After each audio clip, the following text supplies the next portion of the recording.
ఈరోజు ఇంట్లో మినప సున్నుండలు చేస్తున్నాము. నాకైతే చాలా చాలా ఇష్టం. ఫస్ట్ మినుములు వేయించుకోవాలి. దగ్గరే ఉండి అటు ఇటు తిప్పుకుంటూ ఉండాలనమాట. అంతేగాని పొయ్యి మీద పెట్టి పక్కకెళ్ళిపోతే మళ్ళీ మాడిపోతాయి. లో ఫ్లేమ్‌లో పెట్టుకొని వేయించుకోండి.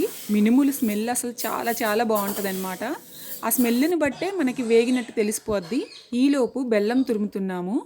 పంచదారతో కూడా చేసుకోవచ్చు గానీ, బెల్లంతో అయితే హెల్త్‌కైతే చాలా మంచిది. నేను అంతకుముందు వీడియోస్‌లో గూడా చెప్పాను. వీలైనంత వరకు షుగర్‌నైతే అవాయిడ్ చేయండి. షుగర్ హెల్త్‌కి మంచిది గాదు.